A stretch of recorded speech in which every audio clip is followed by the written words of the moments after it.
ఓం నమః శివాయ. ఓం నమో నారాయణాయ. కర్మ నివారణ నరదృష్టి నివారణ కాళభైరవాయ నమో నమః. ఓం సూర్య అరిష్టేతు సంప్రాప్తే సూర్యపూజాంచ కారయేత్. సూర్యధ్యానం ప్రవక్ష్యామి ఆత్మదోషపీడోప ఉపశాంతయే. ఓం హ్రాం హ్రీం రోం సహ సూర్యాయ నమః.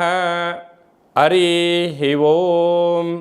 మా ఛానల్కి స్వాగతం. చూస్తున్న వీక్షకులకు ప్రేక్షకులకు ప్రియ కాళభైరవ భగవద్బంధులకి స్వాగతం పలుకుతూ మమ్మల్ని ఎంతగానో ఆదరిస్తూ ఉండబడినటువంటి ప్రియ సోదర సోదరీమణుల అందరిపైనను ఆరోగ్యకారకుడైనటువంటి సూర్య భగవానుడి యొక్క ఆశీస్సులను కోరుకుంటూ మిథున రాశిలో ఏడాది తర్వాత రవి భగవానుడు సంచారం అవ్వడం వలన 15/6/2024 నుండి 16/7/2024 వరకు ఏడాది తర్వాత మిథున రాశిలో రవి సంచారం చేయనప్పుడు అందరికీ నిండు నూరేళ్ల ఆయురారోగ్యాలను, అనారోగ్యం లేకుండా, పితృదోషాలు లేకుండా, ఆత్మస్థైర్యంతో అన్నింటా విజయం కలిగించేటువంటి మన మనోబలాన్ని, మనస్థైర్యాన్ని ప్రసాదించాలని కోరుకుంటూ అన్ని గ్రహాలలో అన్ని రాశులలో అందరికీ ఎలా ఉండబోతుందో ఈ వీడియోలో సవివరంగా సంపూర్ణంగా తెలుసుకుందాం. 15/6/2024 నుండి 16/7/2024 వరకు మధ్యలో పుట్టినటువంటి వారందరికీ కూడా ముందస్తుగా జన్మదిన శుభాకాంక్షలు. గతంలో వివాహం చేసుకున్న వారికి వివాహ వార్షికోత్సవ శుభాకాంక్షలు. కన్యరాశి వారికి ఏడాది తర్వాత రవి భగవానుడు మిథున రాశిలో సంచారం చేయడం వలన, రాజ్యస్థానంలో చేయడం వలన వృత్తులు, ఉద్యోగాలు, వ్యాపారాలు, స్వయం వృత్తులు, సేవారంగ కార్యక్రమాలలో అన్నింటా విజయం మీ సొంతం కాబోతుంది. అదే కాకుండా ఏదైనా ఒక పని చేసేటప్పుడు అది ధర్మబద్ధం అనిపించింది, పని చేయండి. అనిపించలేదు, ఆగండి. సంపూర్ణంగా తెలుసుకోండి. నిపుణుల యొక్క సలహాలు తీసుకోండి. గురువుల యొక్క ఆశీస్సులు తీసుకోండి. తల్లిదండ్రులతో చర్చించండి. అది మంచి అనిపించినప్పుడు ప్రయాణం చేయండి. లేకపోతే కొంత సమయం ఆగి మీరు ప్రయాణం మొదలుపెట్టినట్లయితే వృత్తులలో, ఉద్యోగాల్లో, వ్యాపారంలో అన్నింటా విజయం మీ సొంతం కాబోతుంది. అలా కాకుండా నాకు తెలుసులే, అంతా నాకు తెలుసు, నేనేమైనా చేయగలను అనే మూర్ఖత్వంగా ప్రయాణం చేసినట్లయితే సమయం వెళ్ళిపోవడం, ధనం వెళ్ళిపోవడం, అనేక రకాలుగా ఇబ్బందికి గురి కాకుండా చూసుకునే మానవ ప్రయత్నం చేయండి.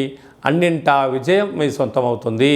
మిథున రాశిలో రవి భగవానుడు సంచారం చేయనప్పుడు ఇంకనూ స్వామివారి యొక్క ఆశీస్సులు మనకు అద్భుతమైన విజయాలు, ఫలితాలు కలిగించగలగాలి అన్నట్లయితే ప్రతి ఆదివారం పూట ఉదయం 6 నుండి 7 గంటల వరకు రవిహోర జరుగుతూ ఉంటుంది.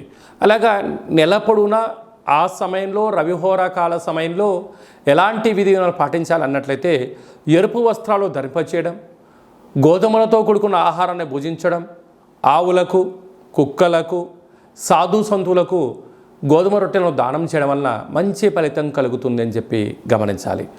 అలాగనే ఇంకనూ మనం విజయం సాధించగలగాలి అన్నట్లయితే ఈ యొక్క పాత్ర కంచు పాత్ర అంటారు. ఇక్కడ రాసులు 12 ఎలా ఉంటాయో 12 రాసులను అచ్చు వేయడం జరుగుతుంది. ఈ యొక్క పాత్రను మనం ఇంట్లో ఉంచుకొని ఎలాంటి విధానాలు పాటించాలో సంపూర్ణంగా తెలుసుకుందాం. ఇలా ఒక్కసారి శబ్దం చేయగానే ఓం అనేటువంటి శబ్దం రావడం ప్రారంభిస్తుంది. ఒకసారి చూడండి.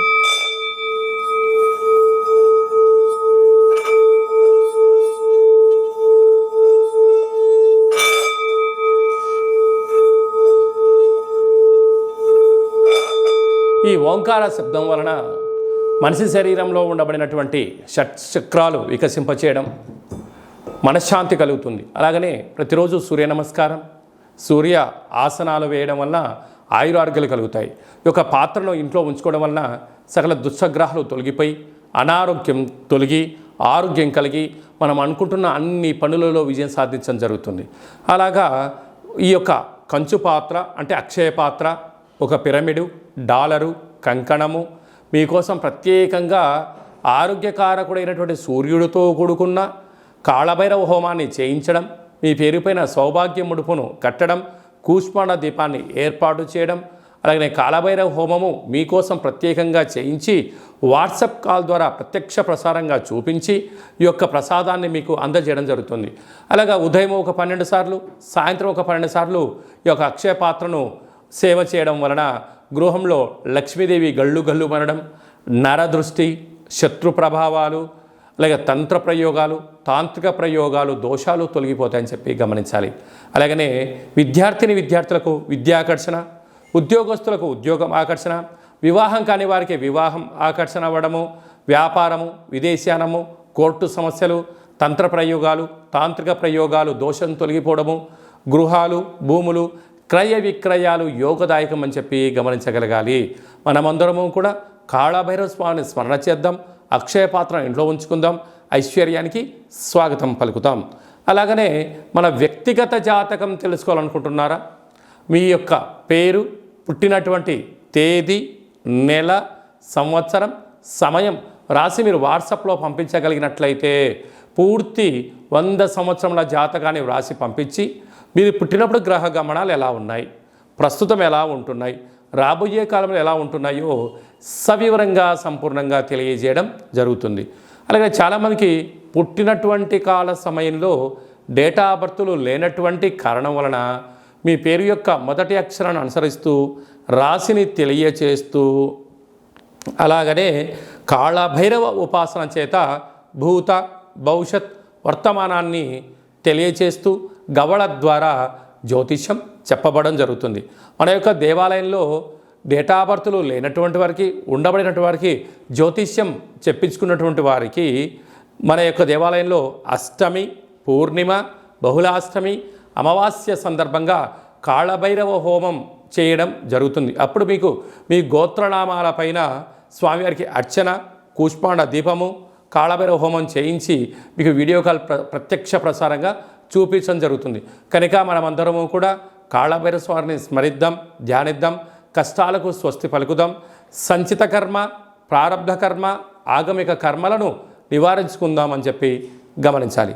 అలాగనే మీ అబ్బాయి కానీ అమ్మాయి కానీ పుట్టినట్టయితే వారి యొక్క ఆ రోజు, ఆ తిథి, వారము, నక్షత్ర ప్రకారంగా ఎలాంటి జన్మనామం పెట్టుకోవాలో తెలియజేయడం జరుగుతుంది. మీ అబ్బాయి కానీ అమ్మాయికి కానీ ఎంత ప్రయత్నం చేసినా వివాహం అవ్వడం లేదా, జాతకంలో ఎలాంటి యోగాలు ఉన్నాయి, ఎలాంటి దోషాలున్నాయి, వివాహం ఎప్పుడవుతుందో కూడా సవివరంగా సంపూర్ణంగా తెలియచేయడం జరుగుతుంది. అలాగనే వచ్చినటువంటి వధువు కానీ వరుడు యొక్క వీరిద్దరి యొక్క జాతక కలిపిన తర్వాత పాదాలు, గణాలు, గుణాలు, జీవన విధానము, సంతాన పరిస్థితి, విదేశీయానము, ధనయోగము, భూయోగము, ప్రభుత్వ ఉద్యోగ యోగాలు ఎలా ఉంటున్నాయో కూడా వారిద్దరిని వివాహబద్ధం తదనంతరం ఎలా ఉండబోతుందో కూడా తెలియజేయడం జరుగుతుంది. మీ యొక్క అబ్బాయి కానీ అమ్మాయికి కానీ వివాహమైన తదనంతరము ఇద్దరు తరచుగా భేదాభిప్రాయాలుగా పడుతున్నారా, గొడవలు పడుతున్నారా, చిన్న చిన్న భేదాభిప్రాయాల చేత ఎవరు చెప్పినా వినట్లేదా, అలాగా భార్యాభర్తలు తరచుగా అరుచుకోవడం కానీ, మనస్పర్ధలు రావడం కానీ, ఎవరికి వారే యమునా తీరే అన్నట్టుగా ఎవరి పుట్టింట్లో వాళ్ళు ఉంటున్నారా, ఎందుకు ఈ సమస్య వస్తుంది, వివాహ తదనంతరము కొంతకాలం తర్వాత ఎందుకు అభిప్రాయ భేదాలు వస్తున్నాయి, వీరి యొక్క పేరులో కానీ, జాతకంలో కానీ, గ్రహ గమనాల్లో కానీ ఎలాంటి ఇబ్బందులు ఉన్నాయో తెలుసుకొని చిన్న చిన్న చేర్పులు మార్పుల ద్వారా ఆ భార్యాభర్తలు ఇద్దరూ పార్వతీ పరమేశ్వరులు ఎలా కలిసి ఉంటారో, లక్ష్మీ సమేత వెంకటేశ్వర స్వామివారు ఎంత అన్యోన్యంగా ఉంటారో, బ్రహ్మ సమేత మహాసరస్వతి అమ్మవారు ఎలా ఉంటారో వీరిద్దరు అలా ఉండేటువంటి ఆధ్యాత్మిక సలహాలు, సూచనలు ఇవ్వడం జరుగుతుందని చెప్పి గమనించాలి. అలాగనే మీ యొక్క విద్యార్థులు ఎలాంటి చదువు చదువుకోవాలి, ఎలాంటి వృత్తుల్లోకి వెళ్ళాలి, ఎలాంటి వ్యాపారాలు చేయాలి, వీరికి వ్యాపారం అనుకూలంగా ఉంటుందా లేదా, ఎలాంటి ఉద్యోగం చేయాలి అనేటువంటిది కూడా జాతకంలో సవివరంగా సంపూర్ణంగా కూడా తెలియజేయడం జరుగుతుంది. అలాగనే మనము నూతనంగా వాహనాలు కొనుగోలు చేస్తూ ఉంటాం. బైకులు కానీ, కార్లు కానీ, వేరే పరిస్థితుల ప్రభావంతో మనము మార్చుకోవడం కానీ జరుగుతూ ఉంటుంది. మన యొక్క జాతకరీత్యా ఎలాంటి రంగు, ఎలాంటి నెంబరు కూడా తెలియచేయడం జరుగుతుంటుంది. కనుక మంచి వాహనాలను కొనుగోలు చేసుకుందాం, మంచి లక్కీ నెంబర్లను సంపాదిద్దాం, వాహన యోగాన్ని కలిగి ఉందామని చెప్పి తెలుసుకుందాం. అలాగనే చాలామందికి మీ యొక్క జాతకంలో ఏం జరుగుతుంది, జాతకాన్ని నేర్చుకుంటే ఎలా ఉంటుంది, కాలభైరవ ఉపాసన ఎలా చేయాలి, అష్టమి రోజు ఎలాంటి కూష్మాండ దీపాన్ని పెట్టాలి, కాలభైరవ స్వామివారి యొక్క ఆశీస్సులు ఎలా పొందాలి అనుకుంటున్న వారందరికీ కూడా మన యొక్క దేవాలయంలో కాలభైరవ మంత్ర ఉపదేశం చేయడం జరుగుతుంది. కనుక మనమందరం కూడా కలియుగ కాలంలో నామ ఇతి మంత్రియత అంటే నామాన్ని స్మరించడం వలన, కాళభైరవ స్వామివారి స్మరణ చేయడం వలన అష్ట కష్టాలు తొలగి అష్ట ఐశ్వర్య ప్రాప్తి కలుగుతుందని చెప్పి గమనించాలి. కనుక మనమందరము కూడా వీలైనంత వరకు కాళభైరవ స్వామిని స్మరణ చేద్దాం, దీపం పెట్టుకుందాం, సౌభాగ్యముడు కట్టుకుందాం, మనిషి యొక్క జీవితంలో అద్భుతమైన ఐశ్వర్యాన్ని పొందుదామని చెప్పి గమనించాలి. అందరికీ సూర్య భగవానుడి యొక్క ఆశీర్వాదాలు ఉండాలని కోరుకుంటూ ఆశీర్వచనం. ఓం శతమానం భవతి శతాయు పురుష సతేంద్రియ ఆయుష్యేవేంద్రియే ప్రతిష్టతి ధనం ధాన్యం బహుపుత్రలాభం శత సంవత్సరం దీర్ఘమాయు సర్వే జనా సుఖినో భవంతు లోకా సమస్తా సుఖినో భవంతు సర్వం సూర్యనారాయణార్పణమస్తు. ఈ వీడియో మీకు నచ్చినట్టయితే లైక్ చేయండి, షేర్ చేయండి, మా ఛానల్ని సబ్స్క్రైబ్ చేసుకోండి. మేము చేస్తున్న ఆధ్యాత్మిక వీడియోలు అందరికన్నా ముందు మీకు నోటిఫికేషన్ వచ్చి మీ యొక్క వ్యక్తిగత జాతక విషయాలు తెలుసుకోవాలన్నట్టయితే గంట సింబల్ ప్రెస్ చేయండి, పైన అలానే బటన్ను తెలియజేయండి. మీరు ఎవరి క్షేమాన్ని అయితే కోరుకుంటున్నారో లేక మీ క్షేమాన్ని ఎవరైతే కోరుకుంటున్నారో వారికి ఈ వీడియోను ఫార్వర్డ్ చేసి ధర్మాన్ని కాపాడి భగవంతుడి యొక్క ఆశీస్సులు పొందగలరు.